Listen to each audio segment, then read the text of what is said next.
driver's training. I was 16 years old. It's summertime, and that's all I was doing in terms of, I'd go to school and take driver's training, nothing else. Then I go home and paper tests. That's how we started out, just taking, and I was good at that multiple choice questions, and I'd get them all right. I was really great. I felt cocky, felt good, and then though we had to use the simulator. And if you're used to modern video games and stuff, that you could not believe how primitive these simulators were. You got into, it was like a kiddie car kind of thing that you got into, and there in front of you was a screen, and a street would unroll, but at its own speed. And you have like a steering wheel and a brake and a gas pedal. But the thing is, the street unrolls at its own speed, no matter what you do. So you can, like, turn or not turn, or crash or stomp on the brake, and the street will just keep. It's really the unrolling street is not connected to what your choices are. So that freaked me out. I mean, I just like, what? Nothing is happening here. It's like weird. I brake and. So meanwhile, the instructor, the teacher, he's running around. He's looking at the back of the simulators. There's like a printout back there, so he can kind of tell, I guess, if you're making the right choices. And he's going like, good, and he looks, good. Watch your left turns, this sort of thing. Until he gets to me, and he's behind me looking at my my printout, and he kind of glances at it like he does everybody else, and then and he stares at it, and he goes, "What the hell? Is this thing broken?" And what the hell are you doing? And he'd start up the simulation again. This thing just for me, and you're oversteering, and you're doing, no, keep your eyes on the road, brake, and I just really was bad at the simulator. I never could really make the simulator work right. I never could quite get it. And finally he decides we got to move on. The whole class has got to move on. We've got to get out there and drive in the real cars. Even me, he can't waste any more time on me in on that simulator. Maybe in real life, in 3 dimensions, I'll do better. So he has. The driver, the kid, the student driver's in the front seat, and then right beside him is the instructor. And the instructor has a brake, and they actually had an extra brake built into these cars. And then there's like 3 kids in the back seat, waiting their turn. And you can't. If you're back there in the back seat, you can't talk. That was considered rude. You don't want to interfere with the driver's concentration. And so I would just sit back there, and I would feel, extreme anxiety, and I would. I would think, but please don't make me practice left turns. Don't make me pass people on the highway. I hate that.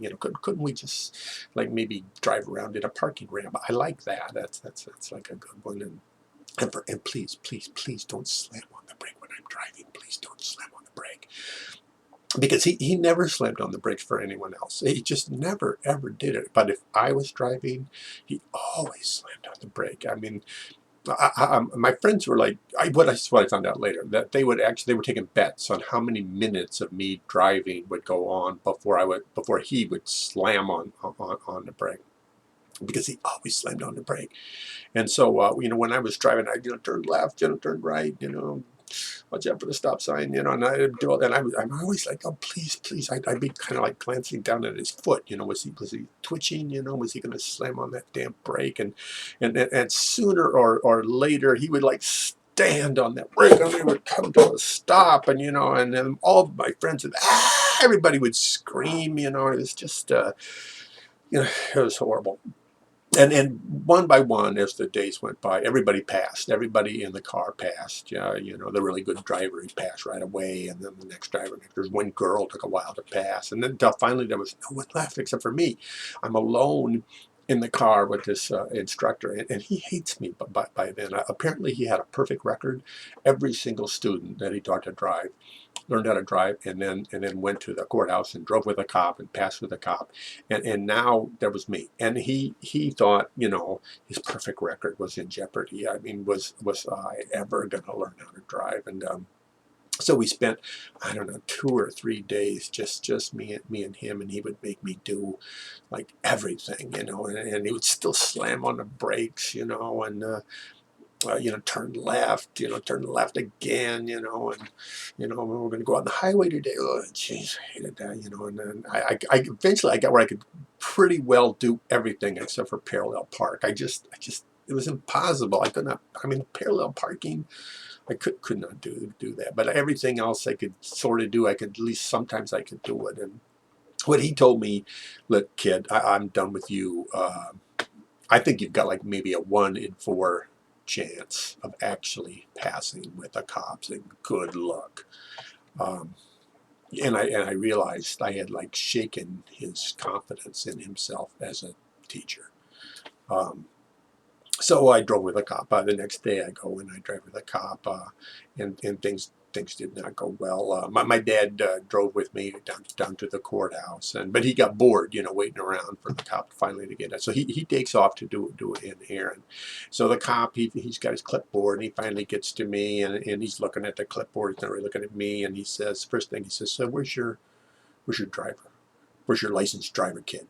And I'm, well, he left. I mean, and the cop doesn't believe me. The cop thinks I'm a big liar, no, really, maybe I could find him. I don't know. He'll come back. Just, And so, shut up, kid. I get in the car, and I'm kind of freaked out now because, the cop thinks I'm a liar. And he has me, work the turn signals and turn on the lights and stuff. And he gets mad at me because I don't know how to turn on the emergency flashers. I'm used to the driver training car. I'm not used to my dad's car that much. And finally he reaches in because I'm so stupid, and he turns on the emergency flashers. And, then they work. They're fine. I just didn't know where the stupid button was. And he thinks I'm, like mentally retarded. I think he decides by that point. He gets in the car, when I pull out and I'm doing everything he tells me, and he's marking stuff in his clipboard, and I realize this cop hates me. He thinks I'm incompetent. He thinks I'm a moron, and he's enjoying marking me down. You turn left again. He's marking all this stuff down, and if I cut a corner too close or something, all of a sudden he's writing on his clipboard, and I keep glancing at the speed limit, and I'm terrified. And if I go like 2 miles over, he marks in his clipboard, and we get all the way. Fine, I have no idea where we are. Right, left, turn right. I'm completely lost, and then finally, it's a miracle. There's the courthouse, and I realize, oh my God, we're done. All I got to do is park here. And he says, you got a parallel park, kid. And geez, parallel park, and my heart fell. Never have I successfully parallel park, but this time it was like a miracle happened. I did it. I did it perfectly, and I was astonished, and the cop was astounded, and he adds up my score, and he's like surprised. And he adds up my entire score again, and tells me I passed, but by 1 point. I could see, couldn't believe it if he had just taken off 1 more point. But and so I became a licensed driver. When you are out there driving, you might want to think about it.